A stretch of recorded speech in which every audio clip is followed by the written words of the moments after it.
아침입니다. 하나님과 말씀과 오늘 다시 시작.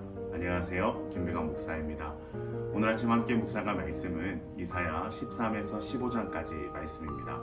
중심 구절은 이사야 15장 1절입니다. 모압에 관한 경고라. 하룻밤에 모압 알이 망하며 황폐할 것이며 하룻밤에 모압 키르가 망하여 황폐할 것이라. 오늘 보면 13장에서 14장까지는 바벨론을 향한 심판의 경고입니다. 1절에 사용된 경고, 히브리어로 마사라는 단어는 신탁이라는 의미도 있지만 문자적인 뜻은 짐입니다. 그것도 짐승에 싣는 무거운 짐을 뜻하는 단어입니다.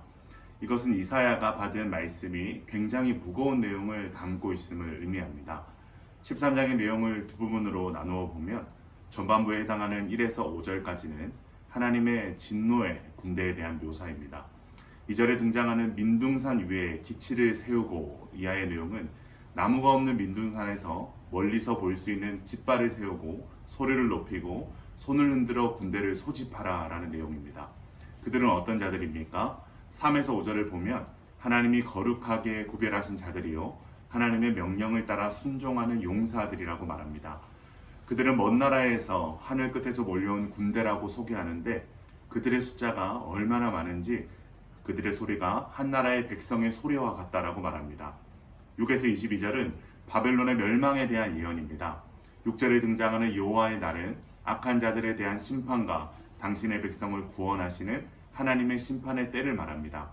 그날에는 그렇게 강하던 바벨론도 손에 힘이 풀림같이 자신들의 힘과 권세가 무력하게 될 것이며 마음이 녹음같이 싸울 용기를 잃고 두려움에 사로잡힌 채 떨게 될 것이며 여인이 느끼는 해산의 고통과 같은 최상의 아픔을 겪게 될 것이며 얼굴이 불꽃같이 타오르는 극도의 수치와 공포를 경험하게 될 것이라 예언합니다. 또한 이날에는 하늘의 해와 달 별들이 빛을 비추지 않게 될 것인데 이것은 하나님께서 은총을 거두어 가신다는 표현이기도 하고 바벨론이 섬겼던 해와 달 별들과 같은 우상들이 아무런 힘을 발하지 못하게 하시겠다는 의미이기도 합니다.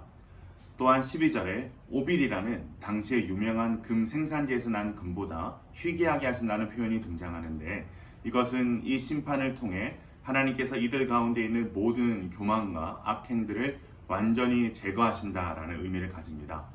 또한 하나님께서는 바벨론이 유다를 점령할 때 행했던 어린아이들까지 메어쳐 죽였던 잔혹한 살육의 방식을 그들이 그대로 당하게 될 것과 도망치는 모든 자를 남기지 않으시고 끝까지 쫓아 죽음으로 심판하실 것을 예언하고 있습니다. 14장은 바벨론의 멸망과 함께 포로되었던 이스라엘 민족이 본토로 귀환하게 될 것을 예언합니다. 그리고 바벨론의 멸망 원인이 그들의 교만 때문이었음을 고발합니다. 14장의 내용을 살펴보면 먼저 1, 2절은 이스라엘의 포로됨에서의 구원을 예언하고 있습니다. 그러나 단순한 구원이 아니라 이방 나라들이 이스라엘을 섬기는 것으로 바뀌게 될 것임을 예언하고 있습니다. 3에서 21절은 바벨론 왕에 대한 이스라엘의 승리의 노래입니다. 노래의 내용을 살펴보면 계명성과 같이 빛나던 바벨론이 멸망하는 날에 바벨론에 남아있던 이스라엘 백성들은 하나님의 능력을 힘입고 그들을 조롱하게 될 것이며 바벨론은 페르시아에 의해 영원한 멸망을 당하는 비참한 존재가 될 것이다 라는 것입니다. 22에서 27절은 심판의 주체가 하나님이신 것에 대한 선언입니다. 페르시아는 그저 도구일 뿐 심판의 주체는 온 만물을 경영하시는 공의로운 하나님이심을 바벨론과 이스라엘은 기억해야 할 것입니다. 마지막으로 28절에서 32절은 바벨론뿐만이 아니라 이후 하나님의 심판 도구로 사용되었던 아수르와 블레셋 역시 하나님의 심판을 당하는 나라가 될 것을 예언하고 있습니다. 15장은 모압의 멸망에 대한 애가입니다. 내용을 살펴보면 1에서 4절은 모압의 멸망에 대한 경고입니다. 먼저는 알과 기르의 멸망을 예언하는데요. 여기서 등장하는 그들의 피난처인 바익과 디본 산당은 자신들이 섬기는 신에게 제사를 드리는 곳이었는데 그들의 주 거주 지역이 아닌 느보와 메드바, 헤스본과 엘르알레, 야하스라는 성읍들이 등장합니다. 이곳들은 모압이 이스라엘로부터 빼앗았던 성읍들입니다.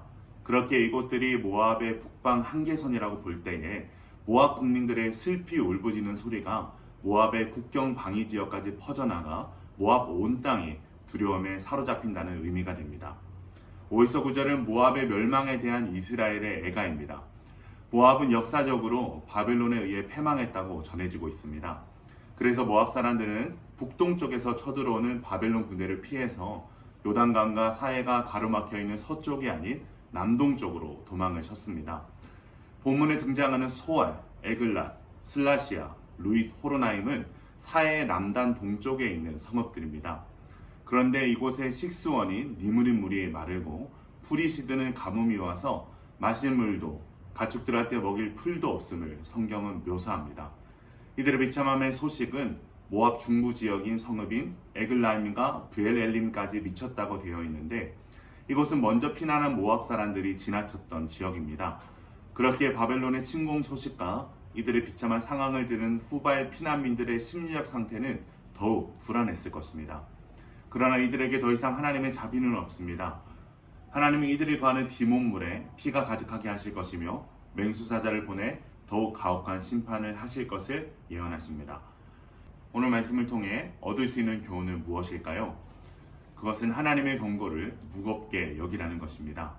세상을 호령하던 강대국 아수르도 세상의 모든 부와 권세를 상징할 만큼 높아진 바벨론도 하나님의 은혜에서 떠난 모압도 하나님의 심판을 막을 수 없었습니다. 하나님의 엄중한 심판의 모습은 선지자 이사야가 눈물 없이는 볼 수 없을 정도로 잔혹하고 집요했습니다.